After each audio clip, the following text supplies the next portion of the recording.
눈이 펑펑 내리는 낭만적인 크리스마스였습니다만 동시에 뼈가 시릴 만큼 추운 주말이었습니다. 캐나다에서 영하 51도를 기록한 곳도 나왔는데요. 무려 8년 만에 기록적인 강추위로 보고되었습니다. 지난 12월 26일 오후 2시에 노스웨스트 준주의 레비캐틀의 기온이 영하 51.1도를 기록한 것으로 나타나 화제입니다.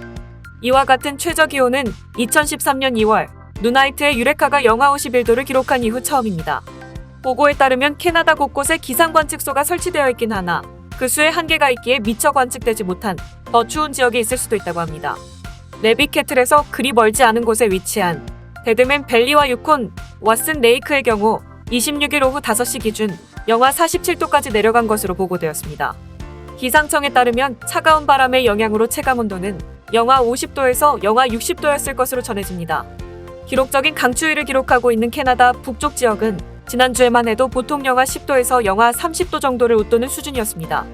한편 이와 같은 추위 속에서 그나마 가장 따뜻했던 곳은 노바스코샤의 루이스버그로 영상 4.6도를 기록했습니다. 전 세계를 통틀어 봤을 때 현재 캐나다의 기록적인 강추위가 맞먹는 곳은 어디일까요? 기상청은 러시아의 자쿠츠크가 영하 40도에서 영하 50도를 기록하며 현재 지구에서 캐나다와 가장 비슷한 곳이라고 전했습니다. 다음 뉴스입니다.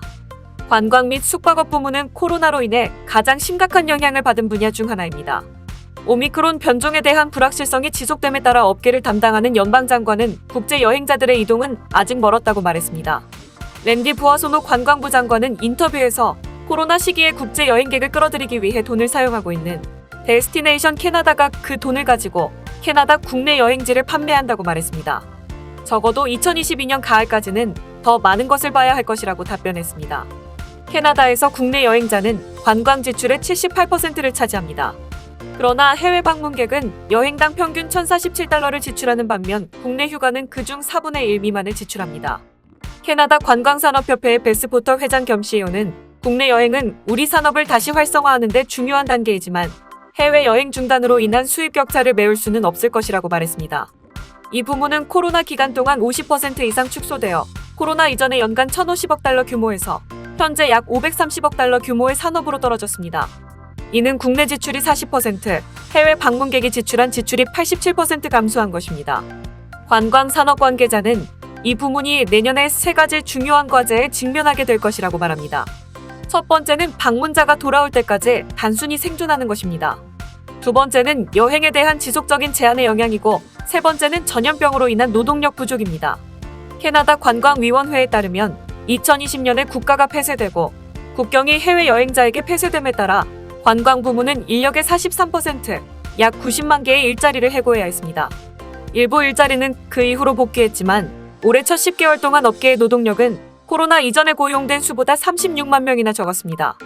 캐나다 호텔협회의 수지 그린홀 회장 겸 CEO는 인터뷰에서 우리는 고용했던 많은 직원들을 해고해야 했고 그들 중 상당수는 돌아오지 않을 것이라고 말했습니다. 그들은 돌아오지 않을 것이다. 그들의 마음이 내키지 않기 때문이 아니라 우리가 19개월 후에도 여전히 비수기에 있기 때문에 모든 직원을 다시 고용할 수 있는 위치에 있지 않기 때문이라고 답변했습니다. 다음 뉴스입니다. 새로운 여론조사에 따르면 캐나다인들은 직장의 미래에 대해 불확실함을 느끼고 있으며 재택 근무 중인 직원의 절반이 2022년에 정기적으로 사무실에 복귀할 것으로 예상한다고 말했습니다. 캐나다에서 일하는 캐나다인의 2021년 경험과 코로나에 끊임없이 변화하는 상황을 고려할 때 새해에 대한 기대가 무엇인지 밝혔습니다. 캐나다인의 절반은 사무실로 복귀할 것으로 예상하고 나머지 절반은 재택근무를 계속할 것으로 예상하지만 대다수 또는 약 64%는 2021년에 더 나은 일과 삶의 균형을 달성했다고 말했습니다. 데렐 브리커 입소스의 홍보 담당은 사무실로 복귀하기를 꺼리는 캐나다인이 꾸준히 많았지만 그렇게 하고 싶지 않은 이유가 다소 바뀌었을 수 있다고 말했습니다. 일부는 안전에 대한 우려로 보이지만 그중 점점 더 많은 부분이 선호도에 관한 것이라고 말했습니다. 더 이상 나는 사무실이 안전하지 않다고 생각해서 사무실로 돌아가지 않을 것입니다가 아니라 나는 실제로 집에서 일하는 것을 더 좋아하기 때문에 사무실로 돌아가지 않을 것이라는 것입니다. 설문조사에서는 또한 2021년에 캐나다인 10명 중 거의 9명이 재택근무를 즐긴 반면 58%는 동료와 직접 만나는 것이 그립다고 말했습니다. 많은 캐나다인들이 지난 1년 동안 집이나 사무실 밖에서 원격으로 계속 일하기를 원했습니다.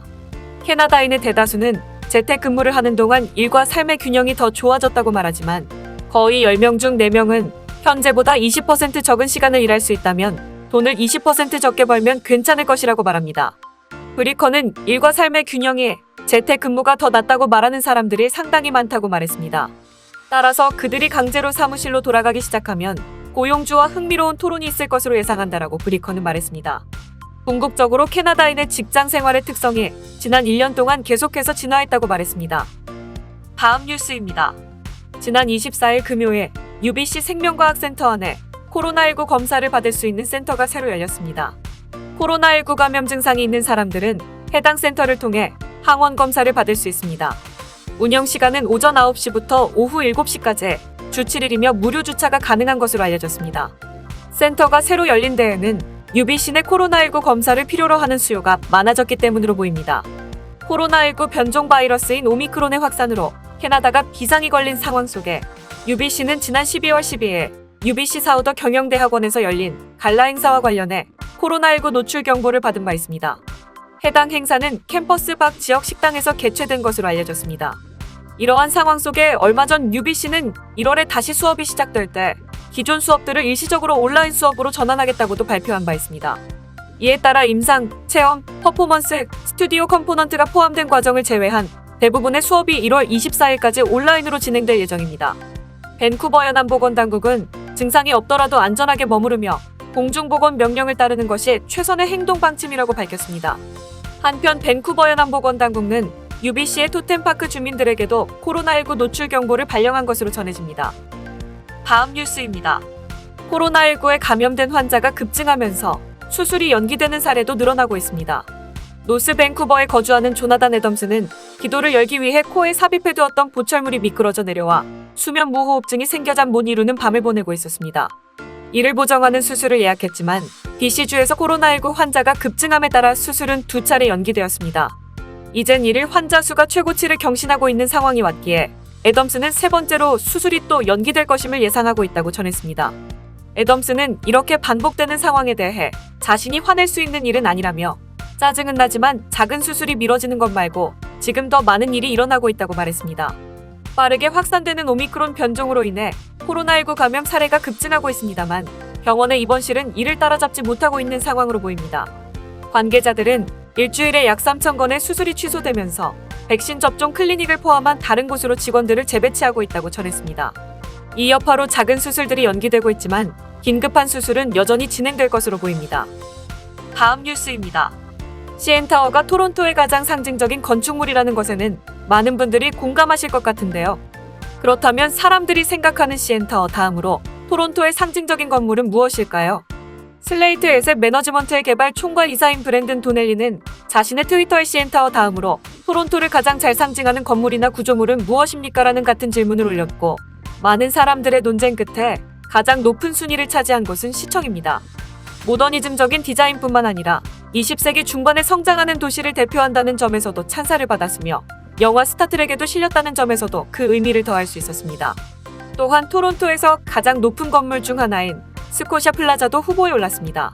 포스트모던한 디자인과 빨간색 화강암으로 이루어진 외관 등으로 스카이라인에서 가장 눈에 띄는 건물로서 많은 투표를 얻었습니다. 이외에도 전 세계 스포츠 팬들에게 유명한 랜드마크인 스코샤뱅크 아레나와 세계 최초의 아이맥스 스크린이 있는 시네스페어, 올드 토론토를 대표하는 베이 앤드 게이블 스타일의 주택들과 이튼 센터까지 후보로 언급되었습니다.